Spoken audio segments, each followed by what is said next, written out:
щойно побачила, як летить ракета. І я почула це.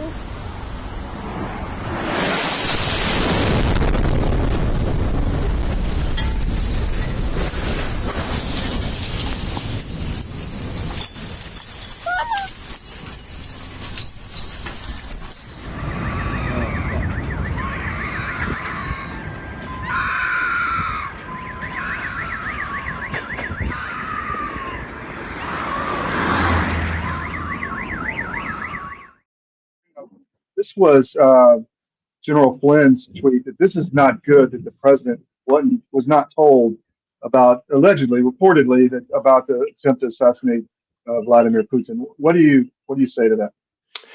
Yeah, well, there's a lot of unknowns, Todd. Mm-hmm. Putin was definitely in Kursk, likely somewhere, I would guess, around the pipeline. And while he was there, he flew in on a helo or a fleet of helos. While he was there, a swarm of Ukrainian drones entered the airspace, and that's really all we know about it. You know, from just looking at it and analyzing it, it definitely could have just been random that those drones were coming in at that time and they happened to spot a juicy target, a helicopter. However, from a national security and certainly President Trump's perspective, I would go right to Radcliffe and say, hey, confirm to me that we had nothing to do with directing those drones toward his helicopter. Because once again, you can't mediate peace if you're involved, even unknowingly, in trying to assassinate the individuals you're trying to persuade to make peace. So it would just be it would be a travesty beyond comprehension. So again, just like we talked about with some of his other advisors, President Trump really needs to bring these guys into a room and have a come to Jesus with them about what's going on over there, and that we've got to stop this deep state war that you and I believe is still going on, and we believe that because we heard the testimony of the Eurocom commander, and we've heard other advisors from the president just say things that are diametrically opposite from reality. For sure. I have, I'm not sure if this is the right article, but this is one article about Trump and Kellogg. Did Kellogg tell Trump about the drone swarm, but didn't tell him everything? What are your thoughts? Yeah, I think it goes without saying. So I know I saw his X post, and in it he showed a picture, of burning targets in Kyiv, and he of course called it indiscriminate killing of women and children at night. The picture shows the Antonov aircraft manufacturing facility burning, which is the facility used to produce their fixed wing heavy drones, their long range drones. So total military target. The night this picture was taken and that Kellogg wrote about, Russia launched, I believe, 367 total drones that night by Ukraine Air Force. There's your picture, by the way. There's your picture, I think. Yep.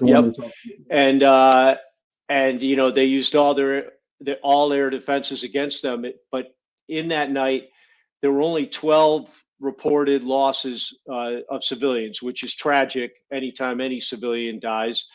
But then again, that's coming from Ukraine. So what are they calling civilians? We know that you and I have been to Kyiv. We know that everything is security guard is one of the most popular jobs, and of course this factory had to have security guards as well as the other ones that were taken out. So again, him saying that in the context of what's been going on, which is a 9-day now strategic drone war, and in that time Ukraine started it off, and it's not a tit for tat thing. This is war, as far as as far as anyone in this country knows, in any other country. There's been no ceasefire and no reason to stop fighting for either side. So I'm not saying so much that Ukraine started it, but the strategic air war they did, and they launched about 1,000 drones over 4 nights.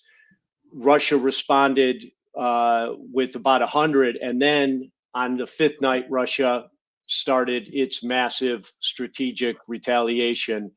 And of course, the night we're talking about, 367 drones. It's not just random what's going on. You can see what's happening. I also sent you a picture, I don't know if you have it, of a Patriot missile battery firing from Kyiv that night. Yep, that's it. So that battery fired 14 missiles. None of them hit so much as a single drone. Each missile fired from a Patriot battery cost between $2 and $4 million. The battery itself costs $1 billion. That's it's a radar, microwave radar, and then usually 2 firing trucks. That's $1 billion and $2 to $4 million per missile. So they fired 14 that night. And then that battery right there was destroyed. That's confirmed by guys on the ground. So by my count, and I've been keeping track of Patriots, what we know we gave to Ukraine was 19 batteries. That is the 10th battery that's been destroyed, meaning they have less than half their Patriots left. But that's not even the main takeaway from this. The main takeaway is what we've always suspected. The Patriots do not work. They're easy to counter, and the Russians have done that with their drones. Part of the reason they're using this swarming tactic is you have different purposes for different phases of your drones. The first ones are decoy drones, and followed by high-level radar mapping drones. So the first ones go in, they alert all the air defense, all the radar systems. The second one maps it out, sends that back. The third ones come in.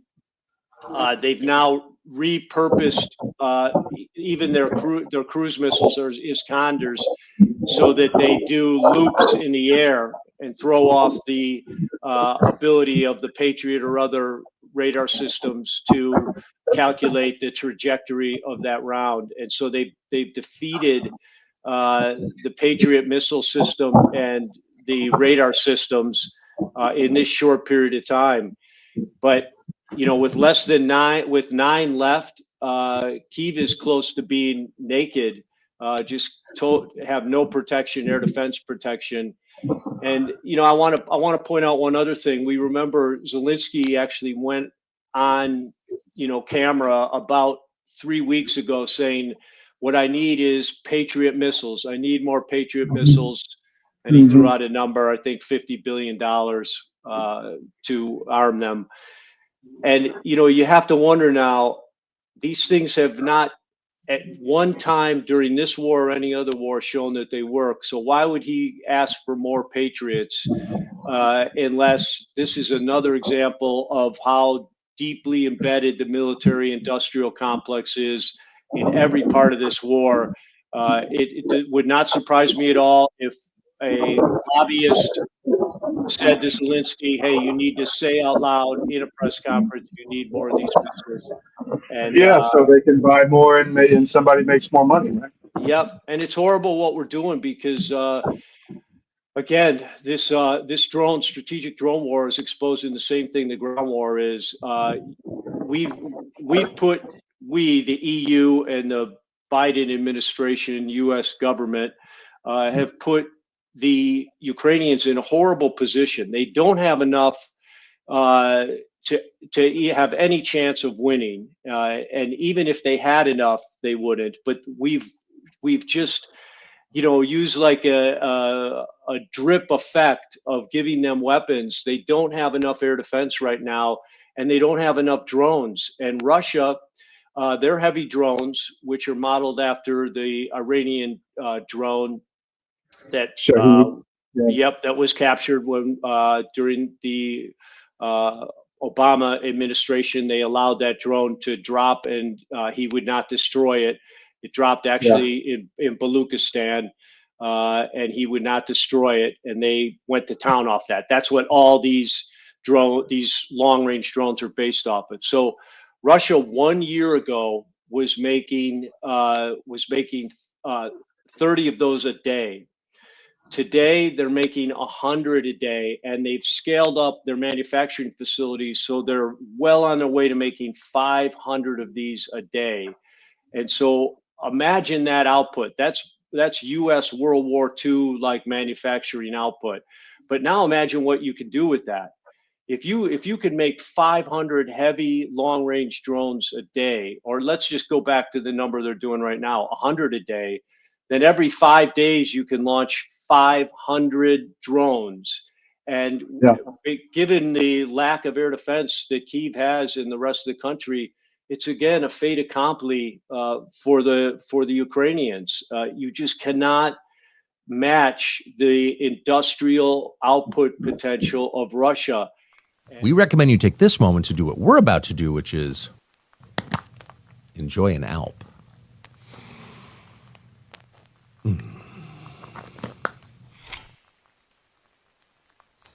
Your government doesn't care about you.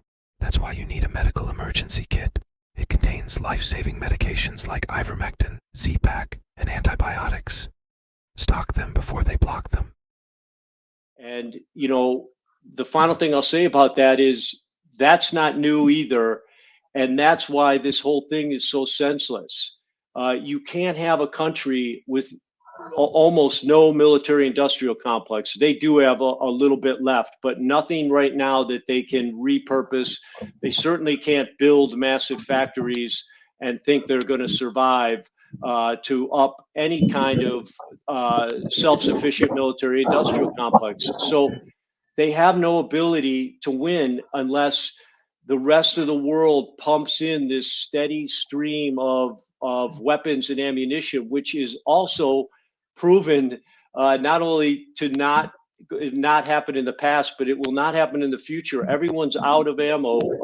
Secretary Rubio, said in a congressional hearing, we don't have enough Patriots to arm ourselves right now, and that's the U.S.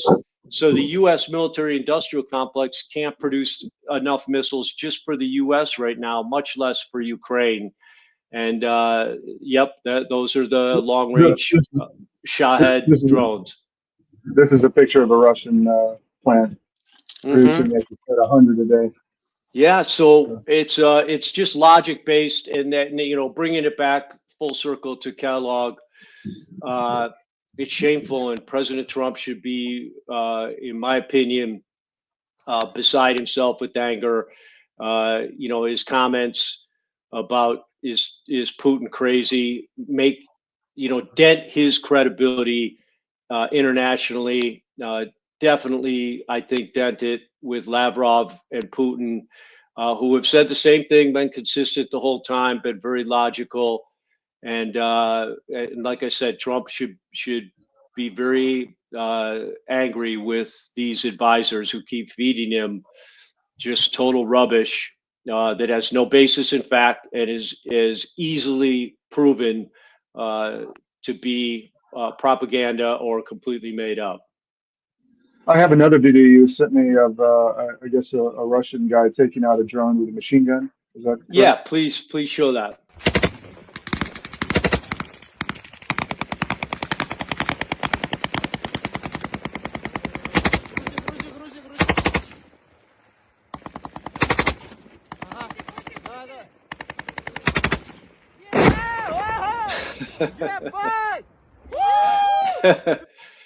So this is a great, I'm glad you showed that in the context of what we're talking about. And we're talking about, the cost of a Patriot, $1 billion per battery, $2 to $4 million per round.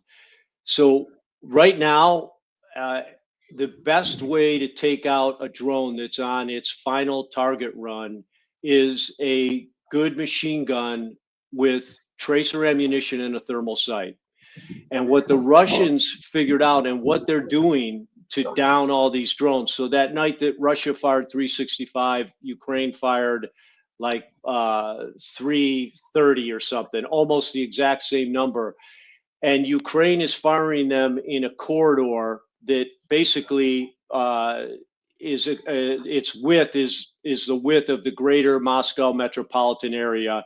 So think of like if you drew a chimney, like two lines from the greater Moscow metropolitan area back down to Kyiv. That's the corridor where all these drones are coming up, and the Russians know that, and so they've arrayed their air defense in that area using all techniques, and they're very aware of also being attrited themselves, running out of missiles. So you can't defend on missiles, especially against cheap drones and drones that are being used to simply confuse your air defense system. So what they've done is, they've already got defense in depth all the way to Moscow, and so they've just repurposed these guys so that when the radars go off, they go to key choke points, air corridor choke points, and they set up with just what you saw, 7.62 machine guns, thermal sights, and to any military guy,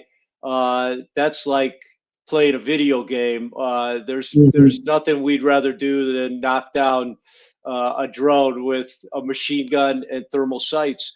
And so the cost to knock down that drone you just witnessed, and that's the night they went 367 to 360 back and forth. That was not knocked down that night. So the cost there was about $100 compared to the cost of that Patriot missile battery in Kyiv and it getting blown up, $1 billion plus the $2 to $4 million per 14 rounds that were fired. That's the way to defend. It's innovative, it's adaptive, and that has also been a hallmark of the Russian military. That's what these EU and globalist cronies have created. Really one of the most well-trained and capable militaries right now on the planet, no doubt about it. And for that reason, they innovate, they adapt, and they've figured out you don't need $100 million weapon systems. The ones that you can scale up that work and are usually cheap are the best weapons to go with. And that's what they're using. And you saw the results right there. Well, you can't get rich, and lobbyists can't get rich. You use the $100 machine gun. Right. And that's why, again, Russia has an advantage. Their country is, comparing it to the U.S. in World War II is the best comparison I can make. We're all in this together. The threat is real. We created that threat for them. There's no propaganda involved. This is all you got to do is watch the news each day and listen to, Ursula von der Leyen or Ruda or any of the other, or MERS or Starmer or Macron, and you go, wow, they're all against us. And so Russia is, united, pulling together. Their military industrial complex is on full output. I think 12.9% of their GDP is dedicated to the military industrial complex right now. They grew, by the way, their GDP grew the last 2 years, 4.1% and 4.3%, which are massive numbers. And pundits say, well, you can't maintain an economy with that percent going to military industrial complex. Well, that's only if the military industrial complex is in the West, because if it doesn't have institutional shareholders leeching the profits away from the company during that 12.9%, then it can do anything it wants. It can just continue to produce, pay its people, so you've got employment and you've got revenue coming in and out of the country from their energy exports to back that up.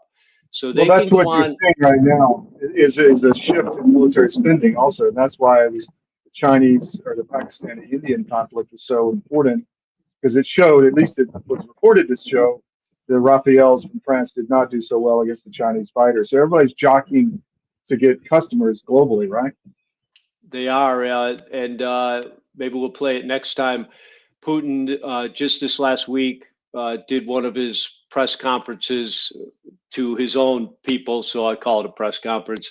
But he just laid out in that press conference, what's going on, their industrial output. That's where that number I just gave you came from. And one of the things he instantly went into was a page out of Trump's book. He immediately turned and looked in the camera and addressed the global arms, industry, people who buy arms, and they're the third largest exporter in the world, probably behind the U.S. and China. And he just pitched, "Hey, the best weapons in the world are right here. We are still selling. We have not canceled a single export order." But these weapons, have no peers, and the other ones can tell you all they want about how good they are, but ours are proven effective on the battlefield. And you just watch this, and you see, it's Donald Trump, it's Putin's, being influenced by Trump, and as I sat there listening to him, I was going, I could totally see that. I would look at that system before I'd look at the U.S. system. Well, it's like the U.S. after the Gulf War, right? I mean, that was our showcase where everything worked amazingly, and we had trained for decades for that conflict. And Yeah, executed in a week. Yeah, and what we found here is almost everything we had does not work well. Everything from the M1 tank to the Bradley, to our MLRS system, to the Patriot missile, which is a complete and utter failure. And we've got to break free again of the military-industrial complex, because, we're getting smokestack. We're getting just stovepiped into these channels of, here's what your options are, take them or leave them. And we've got to break free of that in the future if we're going to have any chance of maintaining our position, of strength to defend ourselves in the future. Very, very well said. Anything else you want to get out, Pete? No, nope. That was good. Okay, cool. Where do people follow you if they want to?